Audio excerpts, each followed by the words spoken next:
Hello my viewers, कैसे हैं आप सब। Welcome back to my channel. I hope आप सब अच्छे होंगे, स्वस्थ होंगे और अपनी सीटेट की तैयारी बढ़िया से कर रहे होंगे।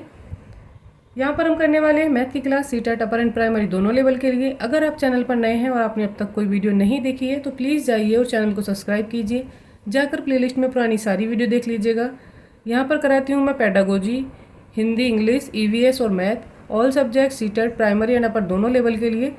तो चलिए आते हैं क्वेश्चन नंबर 1 पर। क्वेश्चन नंबर 1 में दिया हुआ है इकाई का स्थान हमें इसमें बताना है और इकाई के स्थान पर जो अंक है हमें वो बताना है। तो क्वेश्चन में क्या दे रखा है, 24 की पावर 21 है, माइनस 46 की पावर 25 है और प्लस 23 की पावर कितनी है, 4 है। में इकाई के स्थान में कौन सा अंक आएगा ये पूछ रहे हैं। यहाँ पर नोट दिया हुआ है, सबसे पहले देख लेते हैं क्या है। यदि शेष के रूप में क्या बचता है, 1, 2 और 3 प्राप्त हो तो उनको ऐसे ही घात में लिख देते हैं। यदि शून्य प्राप्त होता है तो क्या करते हैं, तो घात के रूप में हम क्या लिखते हैं, हम यहाँ पर 4 लिख देते हैं। तो ये चीज़ आपको ध्यान रखनी है। चलिए कर लेते हैं क्या करना है इसमें। सबसे पहले देखते हैं, और इसमें क्या करना होता है, जो घात दी होती है सभी घातों को 4 से हमें डिवाइड करना होता है, ये इसका रूल होता है। तो यहाँ पर जो दिया हुआ है 24 की पावर 21, तो पहले 21 की कर लेते हैं हम। इसको हम डिवाइड करेंगे 4 से, और यहाँ पर 25 को हम डिवाइड करेंगे 4 से, और यहाँ पर जो 4 है इसको भी हम डिवाइड करेंगे किससे, 4 से। चलिए कर लेते हैं। 4 पंजे हो जाएगा यहाँ पर 20, तो यहाँ से बचेगा 1। 4 छंग हो जाएगा यहाँ पर 24, तो यहाँ पर बचता है क्या, यहाँ पर बचता है 1, और यहाँ पर कितना है, 4 एकन 4, तो यहाँ पर आ जाएगा कितना, कुछ नहीं, 0 मानेंगे यहाँ पर। तो चलिए इनकी वैल्यू रख लेते हैं।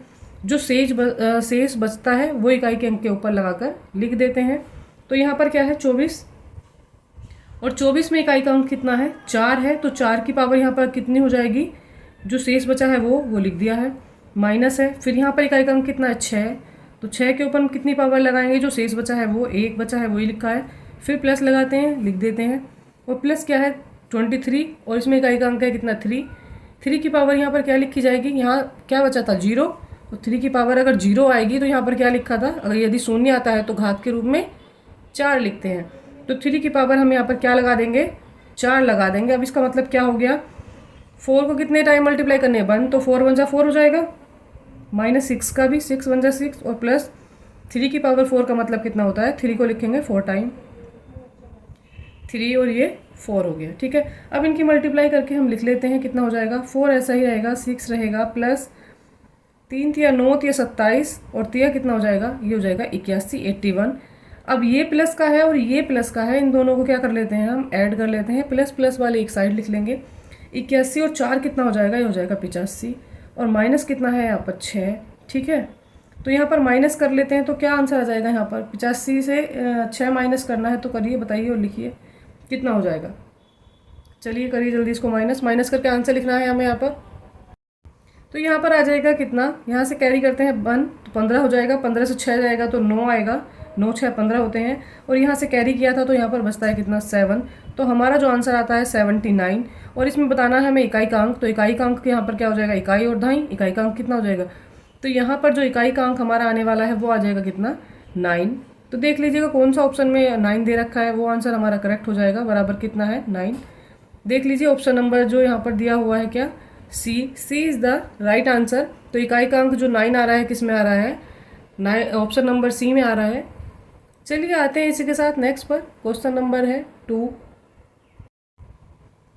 क्वेश्चन नंबर 2 में देख लेते हैं क्या दिया है, 1.98 दिया है, उसकी पावर होल क्यू दे रखी है, और प्लस क्या दिया है 0.02, उसकी पावर क्यू दे रखी है, और प्लस क्या 1.98 मल्टीप्लाई 0.02 मल्टीप्लाई 3, और क्या दिया हुआ है ब्रैकेट में लिखा हुआ है 1.98, और प्लस क्या है 0.02। इसका मान बताना है। कैलकुलेशन लेंथ दिख रही है, इसलिए इसका मतलब ये नहीं है कि आप डर जाएंगे, क्वेश्चन नहीं करेंगे। इस तरह के क्वेश्चन बहुत सिंपल होते हैं और सीटेट के एग्जाम में बहुत बार आते हैं। तो चलिए देख लेते हैं क्या करना है। यहाँ पर फॉर्मूला लगेगा किसका, ए का होल क्यूब प्लस बी का होल क्यूब का फॉर्मूला यहाँ पर लगेगा।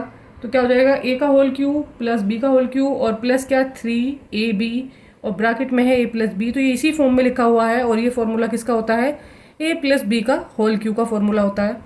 तो यहाँ पर हम वैल्यू मान लेते हैं, a इक्वल क्या हो जाएगा 1.98, a इजिकल टू हो जाएगा, और b इजिकल टू क्या हो जाएगा, b इजिकल टू हो जाएगा कितना यहाँ पर 0.0, और ये 2। तो यहाँ हमें वैल्यू फाइंड करनी है, कैसे हम इसको करेंगे, चलिए कर लेते हैं इसको। तो कैसे करते हैं इसको, यहाँ पर ए की वैल्यू ये है और बी की वैल्यू ये है, तो हमें इतना लंबा फॉर्मूले में इसको रखने की ज़रूरत नहीं है, फॉर्मूला दिया ही हुआ है ऑलरेडी। तो हमें बस केवल इसको इस फॉर्म में बनाना है, a प्लस बी के होल क्यूब। तो ए की वैल्यू देख लेते हैं कितनी है, 1.98 है, और प्लस बी की वैल्यू कितनी है, 0.0 और ये 2, ठीक है। और इसका पावर हमें क्या करनी है, 3 लगानी है, इजिकल टू कितना करना है, इन दोनों को ऐड करते हैं, कितना हो जाएगा ये, चलिए इसको ऐड करिए, ये हो जाएगा 2 और 8 कितना हो जाएगा 10, कैरी हुआ 1, 0 और 9 और एक कैरी था तो ये 10 हो जाएगा, तो यहाँ पर फिर से 0 आ जाएगा, फिर से 1 कैरी होगा, पॉइंट 2 के बाद है तो पॉइंट यहाँ पर ही आ जाएगा, और उसके बाद क्या है 1 और कैरी था 1 और 1 कितना हो जाएंगे 2, तो ये कितना हो जाएगा यहाँ पर 2 आ जाएगा। और इसकी पावर कितनी हो जानी है, यहाँ पर पावर हो जानी है यहाँ 3, तो चलिए 2 की पावर 3 का मतलब क्या हो जाता है, चलिए करते हैं इसको सोल्व। तो 0 पॉइंट के बाद अगर 0 दे रखा है तो इन अंकों की कोई वैल्यू नहीं है, अगर यहाँ पर 0.01 होता है या 0.2 होता तो उसकी वैल्यू होती है, यहाँ पर 0 है तो इसकी कोई वैल्यू नहीं, इसको हम रिमूव कर सकते हैं, ठीक है, या नेगलेक्ट कर सकते हैं। तो हम क्या करेंगे, 2 की पावर केवल 3 को ही लेंगे यहाँ पर, और बराबर क्या करेंगे, 2 की पावर 3 का मतलब क्या हो जाएगा, 2 गुणा 2 और गुणा 2 बराबर कितना आ जाएगा, 2 दूनी 4 दूनी 8। तो देख लीजिए 8 कौन से ऑप्शन में आ रहा है, वही ऑप्शन जो है राइट हो जाएगा, वही हमारा आंसर हो जाएगा। तो यहाँ पर जो राइट हो जाएगा वो हो जाएगा हमारा option number C is the right answer. चलिए आते हैं नेक्स्ट पर, क्वेश्चन नंबर है 3।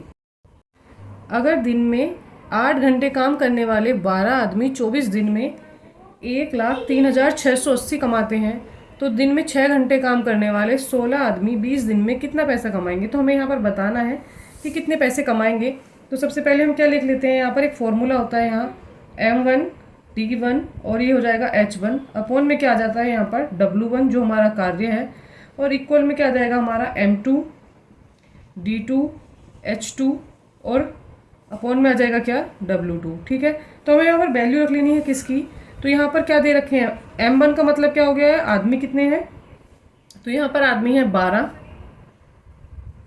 चलिए वैल्यू रख लेते हैं, M1 बराबर 12, D1 बराबर क्या हो जाएगा, यहाँ पर D1 बराबर दे रखा है कितने दिन, 24 दिन, तो लिख लेंगे 24 दिन, और H1 जो उनके द्वारा जो किया गया कार्य है वो दिखना है हमें, तो कितना टाइम ले रहा है वो, कितने दिन में कर रहा है, कितने घंटे, तो ये हो रहा है H का बराबर कितनी वैल्यू आ जाएगी, 8 आ जाएगी, H बराबर इतने घंटे, ठीक है। और M2 की वैल्यू लेते हैं यहाँ पर, M2 बराबर कितना हो जाएगा, M2 बराबर हो जाएगा यहाँ पर 16, और दिन कितने लेते हैं वो, फिर 20 दिन ले रहे हैं, तो D2 की वैल्यू कितनी हो जाएगी यहाँ पर बराबर 20, और H2 की वैल्यू क्या हो जाएगी यहाँ पर, H2 की वैल्यू हो जाएगी यहाँ पर कितनी, 6 घंटे काम करते हैं इसीलिए। चलिए, और W1 की वैल्यू कितनी है, और W1 की वैल्यू जो है वो है हमारे पास कितनी, 1 लाख है, और कितना 3,680 है, तो ये लिख लेते हैं। और हमें W2 की वैल्यू क्या करनी है, यहाँ से फाइंड करनी है, इस तरह का ये क्वेश्चन है। वैल्यू फॉर्मूले में रख देते हैं, तो M1 की वैल्यू कितनी है यहाँ पर इस फॉर्मूले में पुट करते हैं, तो 12 मल्टीप्लाई D1 की वैल्यू कितनी है 24, और यहाँ पर H1 की वैल्यू कितनी है, H1 की वैल्यू है मल्टीप्लाई 8, अपॉन में कितना आ जाएगा, W1 की वैल्यू कितनी है 1,03,680, और बराबर में कितना 16 मल्टीप्लाई कितना, D2 की वैल्यू 20 है, और H2 की वैल्यू कितनी है 6 है, और अपॉन W2 की वैल्यू हमें फाइंड करनी है, तो उसको ऐसे ही लिख देते हैं। चलिए इसको सोल्व करते हैं। इसको सोल्व करने के बाद हमें मिलता क्या है, क्या यहाँ से कैंसिल हो सकता है और क्या नहीं हो सकता है। ये सारी वैल्यू जो है, अगर हम W2 की वैल्यू फाइंड करते हैं तो ये सारी वैल्यू क्या हो जाएंगी, इसके अपॉन में चली जाएंगी, या तो आप इसको ऐसे करके कैलकुलेट कर लीजिएगा, या W2 को इधर ले आएंगे इक्वल के, ठीक है, और ये सारी वैल्यू उधर चली जाएंगी, ऐसे करके भी कैंसिल हो जाएगा। तो चलिए इसको कर लेते हैं कैसे, हम W2 बराबर लेते हैं तो क्या आएगा हमारे पास आ जाएगा 1,03,680, और मल्टीप्लाई कितना आ जाएगा यहाँ पर सोल्व करने के बाद, ये आ जाएगा यहाँ पर 5, और अपॉन में आ जाएगा कितना 6, ये आ जाएगा हमारे पास पूरी वैल्यू जो आनी है सोल्व करके। अगर आपको समझ नहीं आएगा तो मैं यहाँ पर आपको दोबारा से थोड़ा करके दिखा दूँगी कैसे हम इसको इधर लेके गए हैं। हम W2 को इधर लेके जाएंगे, तो सबसे पहले W2 को हम इधर लेके आते हैं, बराबर क्या करते हैं, ये सारी वैल्यू हम इसके साथ लेके जाएंगे, तो क्या हो जाएगा 16 मल्टीप्लाई 20 और मल्टीप्लाई है 6, और साथ में क्या आ जाएगा, जितनी हमारी सारी वैल्यू है तो वो सारी वैल्यू लिख लेंगे। तो मल्टीप्लाई में कितना है यहाँ पर, तो मल्टीप्लाई में आ जाएगा हमारा 1,03,000 कितना 680, तो ये हमारा आ गया यहाँ पर, ठीक है। और ये जो वैल्यू है ये कहाँ जाएगी, ये जाएगी सारी वैल्यू इसके अपॉन में, तो क्या है ये 12 है यहाँ, और मल्टीप्लाई कितना है 24 है, और मल्टीप्लाई कितना है 8 है, तो 8 लिख देंगे। अब यहाँ पे इनको कैलकुलेट कर लेते हैं, जो जिससे कैंसिल हो जाएगा उसको कर देंगे। तो 8 दूनी हो जाएगा 16, पूरा पूरा कैंसिल हो गया ये। 6 हो जाएगा और 6 दूनी हो जाएगा 12, ठीक है। और ये 2 से किसको काट सकते हैं, 2 से 20 को काट सकते हैं, 2 ढाई 20 हो जाएगा, ये कैंसिल हो गया। और ये हो जाएगा कितना, ये 2 से फिर हो जाएगा, ये 2 से हो जाएगा 2 पंजे 10, और 2 एकन 2 और 2 दूनी 4, 12 आ गया। ये आ गया 5 दूनी 10 है ऊपर, और नीचे कितना है 12 रह रहा है। तो ये अभी और भी हो सकता है, तो ये कितना हो जाएगा 2 एकन 2 और ये 2 छम कितना हो जाएगा 12। तो ये पूरा कैलकुलेशन मैंने आपको दिखा दिया। तो यहाँ पर क्या बचता है, केवल 5 बचेगा ऊपर, और ये बचेगा 1,03,680, और अपॉन में क्या बचता है केवल 6। तो ये हमारा यहाँ पर ऐसे आ गया है। चलिए अब इसको कैलकुलेट करके लिख लेते हैं क्या आ जाने वाला है। और बराबर कितना आ जाएगा, ये बराबर जो इनकी कैलकुलेशन हम कर लेते हैं तो हमें मिल जाएगा कितना, ये मिल जाएगा हमें 86,000 कितना, ये आता है 400। आप कैलकुलेशन कर लीजिएगा, इन दोनों की मल्टीप्लाई करके 6 से डिवाइड कर लीजिएगा, इजी हो जाएगा। तो आंसर क्या मिल गया हमें 86,400। तो देख लीजिए 86,400 कौन से ऑप्शन में दे रखा है। तो ये आया हमारा आंसर, और ये दिया हुआ किस में, ये दिया हुआ है हमारा ऑप्शन नंबर बी में। B is the right answer. ये आपको आई होप क्लियर हो गया होगा। इस तरह के क्वेश्चन आते हैं सीटेट के एग्जाम में। आते हैं नेक्स्ट पर, क्वेश्चन नंबर 4। क्वेश्चन नंबर 4 में दिया है 40 छात्रों और 2 शिक्षकों का औसत वजन कितना है। 41 किलोग्राम है। शिक्षकों को शामिल न करने पर औसत वजन 1.5 kg कम हो जाता है, 1.5 किलो वजन कम हो जाता है। शिक्षकों का औसत वजन कितना kg है, तो हमें औसत वजन शिक्षकों का बताना है। तो सबसे पहले हमें क्या देखना है, तो यहाँ पर क्या लिख लेते हैं, 40 छात्र हैं और प्लस 2 शिक्षक, तो कितने हो गए 40 छात्र लिख लेंगे। 40 छात्र और कितने हैं 40 छात्र 2 शिक्षक, इनका वजन कितना है, शिक्षकों का क्या ज्ञात कर रहे हैं हम, औसत वजन निकालना है, दे रखा है तो हमें कुल वजन निकालना है इनका। तो कुल वजन कैसे निकालेंगे, 40 छात्र और 2 शिक्षकों का कुल वजन लिख लेते हैं। कुल वजन बराबर कितना हो जाएगा, तो जो औसत दे रखा है वो, तो बराबर कितना हो जाएगा, कितना लिखेंगे हम यहाँ पर 42। तो दोनों मिलाकर तो 42 हो गए, 40 छात्र और 2 शिक्षक, और गुणा कितना दे रखा है 41। औसत वजन कितना दिया हुआ है 41, तो कुल वजन कितना आ जाएगा, इन दोनों की मल्टीप्लाई कर लेंगे तो वो आ जाएगा कुल वजन। तो ये कितना हो जाएगा 1722 कितना केजी में, हमें केजी में मिल जाएगा 1722 केजी उनका जो है टोटल वजन हो जाएगा, कुल वजन आ जाएगा। अब क्या कह रहे हैं कि शिक्षकों को शामिल न करने पर, तो शिक्षक तो 2 हैं, तो शिक्षकों को शामिल नहीं करते हैं तो वजन कितना हो जाएगा 1.5 किलो 1.5 kg कम हो जाएगा, अर्थात 1.5 किलो वजन जो है वजन कम हो जाएगा। तो लिख लेते हैं, तो 40 छात्रों का वजन, छात्रों का औसत वजन निकाल लेते हैं पहले। औसत वजन बराबर कितना हो जाएगा, 40 छात्रों का औसत वजन कितना होगा, तो जो औसत कुल वजन था वो कितना था 41 था, और वो कह रहे हैं कि 2 शिक्षक शामिल नहीं होते हैं तो कितना कम हो जाएगा 1.5 कम हो जाएगा, 1.5 कम हो जाएगा। तो बराबर कितना मिलता है, ये आ जाएगा 39 पॉइंट कितना 5 kg, ठीक है। इतना आ जाएगा 40 छात्रों का औसत वजन। अब हमें बताना है शिक्षकों का औसत वजन कितना है। तो हम यहाँ क्या करते हैं, तो हमारे पास कितना कितना आ गया है, तो पहले हम क्या कर लेंगे इसको, तो इनका कुल वजन भी निकाल लेते हैं। छात्रों का कुल वजन अब कितना रह गया, छात्रों का कुल वजन कितना हो जाएगा, तो ये हो जाएगा बराबर 40 और गुणा कितना 39.5, तो यहाँ पर आ जाएगा हमारे छात्रों का वजन।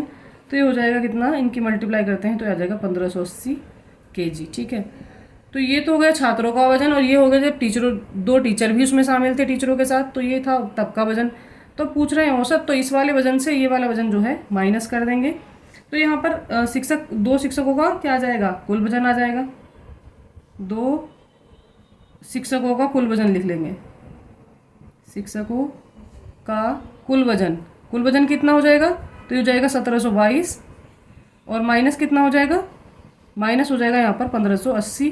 तो ये बराबर हो जाएगा कितना 1722 और माइनस कितना 1580, ठीक है। इसको माइनस कर देते हैं तो ये कितना आएगा, इसको इससे माइनस करते हैं। यहाँ 2 से 0 माइनस करेंगे तो 2 ही रहेगा, यहाँ 2 है, यहाँ 8 है, माइनस नहीं होगा, यहाँ से कैरी करेंगे 12 से 8 जाता है तो कितना आता है 4 आ जाएगा। यहाँ पर कितना रह जाएगा, यहाँ से कैरी ले लिया था 6 से 5 जाएगा तो 1 आ जाएगा, और यहाँ 1 है तो 1 से 1 माइनस नहीं होगा तो 142 आ जाता है। तो 142 केजी जो है वो दो शिक्षकों का क्या आ गया है कुल वजन। तो हमें निकालना है औसत वजन, मतलब एक का ही बताया जाएगा। तो यह औसत वजन बता देते हैं। औसत वजन कितना है शिक्षकों का, औसत वजन बराबर कितना हो जाएगा, तो 2 है तो 2 से ही इसको भाग कर देंगे, बराबर कितना हो जाएगा 142 और अपॉन में कितना आ जाएगा 2, तो 2 से इसको काट देते हैं, कितना जाएगा 2 सत्ते 14 और 2 एकम 2, तो बराबर कितना आ जाएगा ये 71 केजी। तो ये हो जाएगा क्या हमारा आंसर। तो देख लीजिए कौन से ऑप्शन में आ रहा है, ये आ रहा है हमारा ऑप्शन नंबर बी में, B is the right answer. तो यहाँ पर शिक्षकों का औसत वजन कितना आ जाएगा, ये आ जाएगा हमारा 71 केजी। ठीक है, चलिए आते हैं इसी के साथ नेक्स्ट पर। क्वेश्चन नंबर है 5। क्वेश्चन नंबर 5 में देख लेते हैं। एक परीक्षा में क्या है, 72% छात्र गणित में, 68% छात्र जो हैं विज्ञान में उत्तीर्ण हुए हैं, हमें उत्तीर्ण का बताया है, और 18% छात्र जो हैं दोनों विषयों में अनुत्तीर्ण हुए हैं। तो कितने छात्र दोनों विषयों में उत्तीर्ण हुए हैं, तो हमें उनका प्रतिशत बताना है कि दोनों में कितने पास हुए हैं। तो यहाँ पर निकाल लेते हैं गणित में अनुत्तीर्ण छात्र कितने हैं। तो सबसे पहले हम क्या करेंगे, सबसे पहले हम मानते हैं इसको 100, और 100 से हम माइनस कर देंगे जो पास हुए हैं वो। तो गणित में पास कितने हुए हैं 72%, तो इसका आ जाएगा कितना, इससे माइनस करते हैं तो ये आ जाएगा कितना, यहाँ पर 10 हो जाएगा, 10 से 2 जाएंगे तो कितना आएगा यहाँ पर 72 माइनस करना है हमें, तो कितना आ जाएगा 8, और यहाँ कितना रह जाएगा 9, 9 से 7 जाएंगे तो 2। तो 28% छात्र कैसे हैं, जो गणित में अनुत्तीर्ण हुए हैं। अब देख लेते हैं विज्ञान में कितने बच्चे अनुत्तीर्ण अर्थात फेल हुए हैं। तो इससे माइनस करना है 68, तो ठीक है 10 से 8 जाएगा तो यहाँ पर कितना आ जाएगा 2 आ जाएगा, और यहाँ बचता है कि 9, 9 से ये जाएगा कितना 6, तो क्या बचता है यहाँ पर 3। तो 32% छात्र जो हैं वो कितने हुए हैं गणित में, क्या हुए हैं, यहाँ हमें अनुत्तीर्ण छात्रों का बता रहे हैं। अनुत्तीर्ण छात्र इतने हैं, दोनों परीक्षाओं में उत्तीर्ण है, तो ये अनुत्तीर्ण मिल गए हैं हमें 28 गणित में, और 32 जो हैं 32% विज्ञान में। अब हमें बताना है क्या, इसमें क्या करना है हमें। चलिए हम इसका एक बना लेते हैं, इस तरह से बना लेते हैं। यहाँ पर क्या कह रहे हैं, यहाँ पर कह रहे हैं ये कि दोनों परीक्षाओं में जो बच्चे उत्तीर्ण हुए हैं उनकी बात करते हैं। दोनों में कितने अनुत्तीर्ण हुए हैं, वो हुए हैं कितने, ये हैं कितना 18%, तो ये हो गए हैं यहाँ पर 18। ठीक है, तो ये आए हैं कितने, यहाँ पर गणित का लिख लेते हैं सबसे पहले, ये हो जाएगा गणित, और ये लिखते हैं हम विज्ञान। ठीक है, तो विज्ञान में कितना दे रखा है 32, और यहाँ पर कितना हो जाएगा ये 28%। ठीक है, तो 18 अगर दोनों का कॉमन है तो यहाँ पर कितना बच जाएगा, 18 कॉमन है, और यहाँ था 28 तो यहाँ बचेगा 10, यहाँ पर 32 है और यहाँ पर 18 आ चुका है, तो यहाँ पर कितना बचेगा 14, 14 और 18 32। ठीक है, हाँ ये हो जाएगा। ठीक है, तो ये कॉमन है, ये टोटल फेल बच्चे हैं, तो ये पूछ रहे हैं यहाँ पर कितने कुल अनुत्तीर्ण छात्र देख लेते हैं, कुल कितने बच्चे फेल हुए हैं। कुल फेल छात्र या अनुत्तीर्ण बात एक ही है। छात्र बराबर कितने हो जाएंगे, दोनों को हम क्या कर देंगे, यहाँ पर हम निकाल देंगे, इसको ऐड कर देंगे, तो 10 और प्लस कितना हो जाएगा 18 और प्लस कितना हो जाएगा, ये हो जाएगा 14, तो बराबर कितना आ जाएगा, ये बराबर आ जाने वाला है ये कितना 42, ये हो जाएगा 42% बच्चे जो हैं ये फेल हुए हैं। ठीक है, अब कह रहे हैं दोनों विषयों में कितने छात्र उत्तीर्ण हुए हैं, तो उत्तीर्ण छात्रों का बताना है हमें। तो उत्तीर्ण छात्र कितने रह गए हैं, यहाँ पर दोनों विषयों की बात हो रही है। उत्तीर्ण छात्र बराबर कितने हैं, जितने ये फेल हुए हैं माइनस कर देते हैं इसको 100 से, तो उत्तीर्ण छात्रों का परसेंटेज आ जाएगा, तो 100 माइनस कितना 42, और जो बचता है वो हमारा आ जाएगा पास हुए छात्र। तो यहाँ पर हो जाएगा 10, 10 से 2 जाएगा तो 8 बचता है। यहाँ हो जाएगा 9, 9 से 4 माइनस करते हैं तो 5 आएगा, और यहाँ 0 तो इससे कुछ नहीं बचता है फिर, तो 58% हो जाएगा, ये हो जाएगा हमारा आंसर। देख लीजिए कौन से ऑप्शन में दे रखा है। तो इतने प्रतिशत छात्र जो हैं हमारे क्या हुए हैं, दोनों विषयों में ये क्या हुए हैं, उत्तीर्ण हुए हैं, पास हुए हैं। तो ऑप्शन नंबर यहाँ पर डी करेक्ट है, D is the right answer. बताइए आज की क्लास आपको कैसी लगी। इसी के साथ आज की क्लास कंप्लीट हो जाती है। अगर आप मेरे चैनल पर नए हैं और आपने अब तक कोई वीडियो नहीं देखी है तो प्लीज़ जाइए चैनल को सब्सक्राइब कीजिए और पुरानी सारी वीडियो देख लीजिएगा। मैं यहाँ पर करवाती हूँ सीटेट के लिए मैथ, ईवीएस, पैडागोजी, हिंदी और English, all subject, CTET upper and primary दोनों लेवल के लिए। आपके सब्सक्रिप्शन से हमें मिलता है मोटिवेशन, तो प्लीज़ मोटिवेट करिएगा, चैनल को सब्सक्राइब कीजिएगा और अच्छी तैयारी के लिए मेरे साथ बने रहिएगा।